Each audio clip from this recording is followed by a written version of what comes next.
Hi, this is Gayle from BERNINA of Naperville, and guess what? I am here today to introduce you to a new club that we're doing in person and online.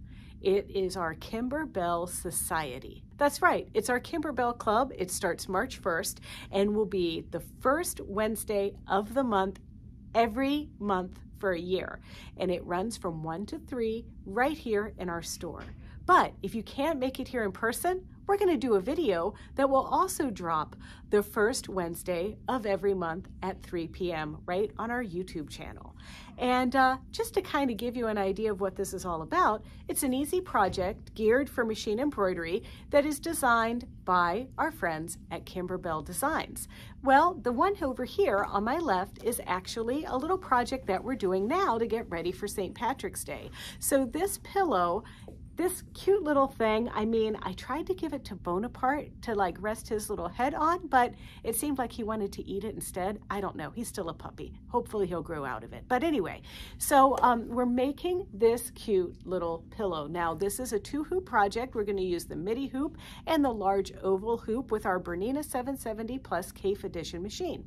Now, some of you might not have ever done like any of these little sew-alongs or whatever with us with Kimberbell, but here's the deal. We have this project where you're going to get all of the fabric, you're going to get the stabilizers, and you're going to get the design and the instructions. Now, of course, the fabric and everything comes from us here. It'll be mailed to you, or you can pick it up here in the store if you're local. But the designs are going to be emailed to you from Kimberbell. So even though you're buying from BERNINA of Naperville, you're still gonna get your designs emailed to you from Kimberbell because we activate the code and then they send you the thing. So you're gonna look right after you purchase from us, you're gonna watch out for a Kimberbell email, and there you can download it from your email. You might have to register with Kimberbell to create an account, but that shouldn't be a big deal, okay? So that's how the files are gonna get delivered. If you need help getting them from your computer to a stick, we're also here for you and we can help you do that as well. So let's see what's in the kit and how to make this special project that is geared for St. Patrick's Day. So how exciting is it to open our kit for this cute little bench pillow, right? So the first thing we're gonna get is the background fabric, and that's this here. And you have enough, obviously, to make this project. So that's our background fabric. Then we have our filler block, which is this fabric, and we're gonna be quilting on this, so that's gonna add just lovely dimension to this marbleized looking fabric here. Then we have our flange and the stem and that fabric, and that's out of this cute stuff right here.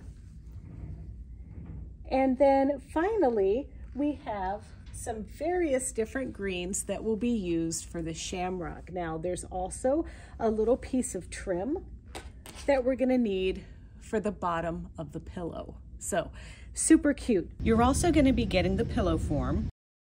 Finally, we are also using a little piece of batting. I'm gonna show you how easy it is to just use a batting scrap like this. And so that's what we're getting there. And then we're gonna need just a little bit of SF101 or fusible woven, and that's what this is here. And don't forget, the batting and this interfacing come in your kit. And then we're also including the stabilizers, and the stabilizer is this polyester mesh. It's a cutaway stabilizer, and that's fine because this is just going to stay in your pillow to give it a little bit more oomph this month. And the stuff that we're using, it's called poly mesh, and if you ever needed to replenish, we do carry it here at the store. Now, with your designs, you're going to get the instructions on a PDF form that you can print. You're also going to get the designs that we're using. However, I also have created an instructional addendum for this that you can download in the description of this video. And I link to some useful products that we're using, so hopefully you'll find that valuable. When we look through our instructions, the first thing that we're gonna need to do is cut. So I'm gonna do that really quick. Okay, so I've cut everything from our flange and our pillow envelope backing to our project batting and our other pieces. These are the background pieces here, and these are the little bits that make up the shamrock, along with this as the stem. And don't forget, you're going to put that fusible woven, that SF101, onto the back of your filler block and onto the back of our main block, and that's just to give it a little bit of stability.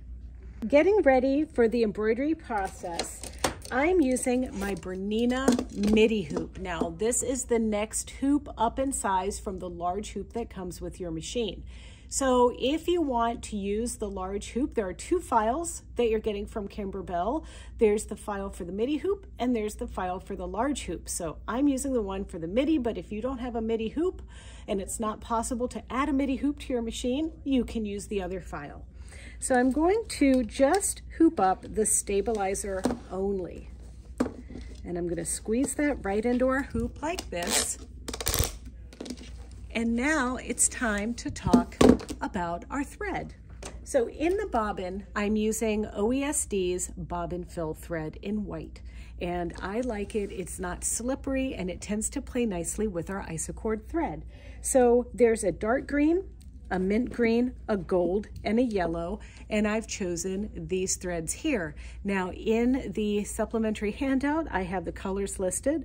They're 0015, 0704, 5770, and 5324. The first thing that you're going to do after you pick your design is you're going to just simply stitch this placement line. That's color number 1. Then put your batting down over that line and stitch color number 2. Now hold it down with some expert tape. This is stabilizer tape. You can sew through it, but I try to pin away from the seam. And that'll hold it down so you don't have an accident when we start stitching. So this is color number 2. And then once that stitches, I like to take my perfect scissors from Karen K. Buckley and trim really close.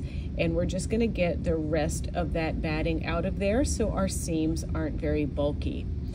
And now you can actually take the hoop off of the machine to trim. If you do that, just make sure you don't pop your work out of your hoop, but it's okay to take the hoop off of the machine to do that. Once you have it all trimmed, you're gonna stitch another placement line that's gonna tell you where to put your fabric. Then you're gonna put your fabric down, and this is our background piece because we're stitching our So Lucky piece here. And now we have one more tack down stitch that we're doing. So once you have stitched down your background fabric, we're just going to quilt it, and I'm using the white thread because I wanted it to kind of blend. And then once that stitches, it's going to do the outline stitch of the stem so that you can place your little stem piece right on top. And this is so small, I didn't use the expert tape for it, but you're going to go ahead and stitch. And then once again, after the stitches, it's going to be time to pull out those Karen K. Buckley scissors and trim really close to the edge of the stem. And notice that every time it tacks something down, these designs are programmed to do it twice so that you won't accidentally cut your threads when you're removing the pieces. Now the next portion is stitch and flip. So we're just using our same white thread to just kind of do a little perimeter of where these are going to go. This works a little bit like paper piecing. So I've changed my thread color to the dark green, and this is really so that my tired old eyes can see what I'm doing here.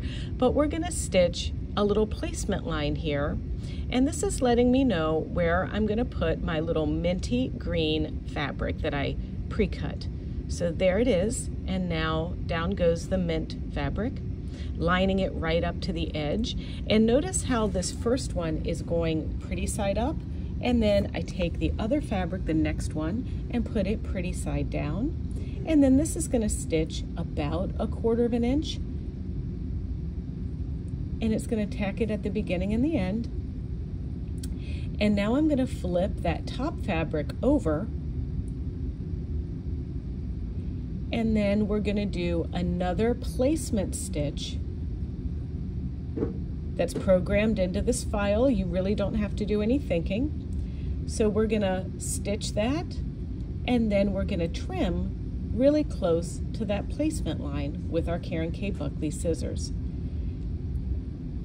And each one of these clover leaves is made up of 3 different fabrics. So now I've got my green homespun plaid that I'm placing here, and we're going to stitch this one down. And once this finishes stitching, we're going to flip it over, and then we're going to do our next color sequence, which is going to stitch the outline of this 3-leaf clover leaf. So there it goes. And once this is complete, I'm going to trim the excess away from that little leaf shape. And we will do this process 2 more times. And you want to try to get pretty close with this. And you don't have to use the same fabrics in the same order each time. You can mix it up a little bit. I kind of paid no attention to the order of the fabric that I was using because I wanted it to be scrappy. And then finally, you can use the same thread to stitch all of your cover stitching, which is done in this nice wide satin stitching. And this color, even though it's another color change, it also works really well for the So Lucky. Then you're going to want to change your thread to the yellow to complete this particular design. And so this little design didn't take very long at all. So then I picked a new design, and this time I hooped the poly mesh up in my large oval hoop, and I don't have to do anything at all. I'm just going to follow the prompts just like you saw me do with the first design, but this one we're pretty much just quilting the fabric with it. We're not doing any other applique or anything like that. So there's our placement line, there goes our batting. We're going to trim it, and then we're going to do our placement line to add our fabric, and then we're quilting. And I'm quilting this with the mint thread because that tended to match this little marbly fabric that we're using here. So now that we've done this placeholder and our main event here, we can take them out of the hoop. And then we're going to trim them down. So I'm going to use my orange pop ruler here, and I'm going to center this right on our little piece here. And so if you wanted that original stitching line, you wouldn't need the orange pop rulers really, because you can cut with any ruler just on that line. All right, so now we're going to trim the other piece. So now, using 1/4 inch, we're going to stitch these 2 pieces together, and I'm using a BERNINA K Facet 770 Plus with a 97 dual feed foot. That's a 1/4 inch foot exactly.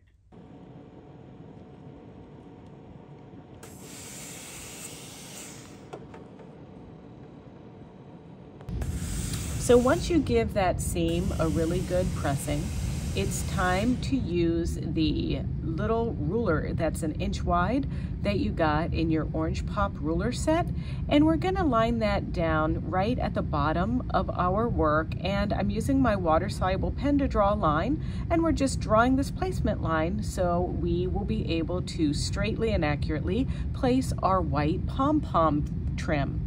And that white pom-pom trim, I have to tell you, that stuff is pretty wiggly. So when you sew this on, you're gonna have to be pretty careful. I might have even suggested that you tape the pom-poms down with some expert tape so they don't flop around on you.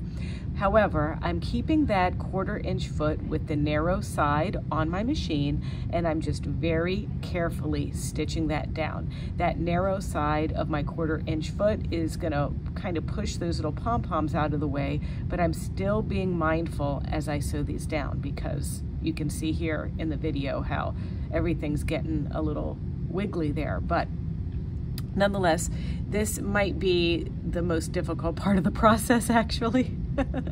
So it's time to add the borders. Now, when you add the borders, you're going to do this by just using the 1/4 inch again, and you're going to add the side borders, and then you're going to add the top and the bottom. And we're going to press to the borders. And then I use this number 64 hemming foot to hem our envelope style back pieces. Those are from those 8.5 inch squares of the green fabric. So I'm switching to my number 64 foot. And these hemmers, you know, you might want to practice a little bit before you actually do your pieces. There's some extra fabric that you can use for that. But I start simply by sewing into my seam just a little bit to make a handle. And then I reverse and then pull my work out, and I've got some long tails that I can hold on to there. Then I'm going to fold my fabric over to kind of start that rolled hem process, and then I feed that through the flute of my rolled hemmer and stitch. We have done several different videos on this. I did a how to hem drapey fabric video. BERNINA has some videos on how to use their rolled hemmers, but you know, once you get the hang of it, these things are pretty easy. And a lot of these Kimberbell pillows with these envelope backs have you do it the same way. So you're gonna make one, and then you're gonna just repeat that process for the next one, and then it's gonna be time to place those envelope pieced backs onto your work. And you can see I'm pinning the first one down here, and then we're gonna take the other one and line it up. So there's some overlap there. We're putting the 1/4 inch foot back on and making sure to engage dual feed, and I'm gonna use a 1/4 inch seam allowance to finish off these seams. And we're just gonna go all the way around this piece. And remember to move those pins before we get to them. And then when I'm getting to this corner, you're gonna see that it's hard to pivot with that foot clamped down like that. So I'm going to show you how to engage hover, because hover is going to prevent this from happening. So simply to engage hover, all you have to do is go to your little gears, and we want to go into our sewing settings here, and it's this little finger pointing to the buttons. And so what we're doing is we're programming this needle down button so that when the needle lands in the down position, that foot is going to come up just a little bit like that. We want this middle one because the one to the right here goes way up too high, and if you don't have any hover at all, you probably choose the one to the left here. So let's pick that middle one, and once we've done that, we're going to close it. Make sure that our needle down button is selected there, like this one right there, and now we're ready to go. And now you can see with hover engaged, look at that. Look how easy that is. And now it really helps me keep my hands free, and I don't have to use my freehand system to finish off this pillow.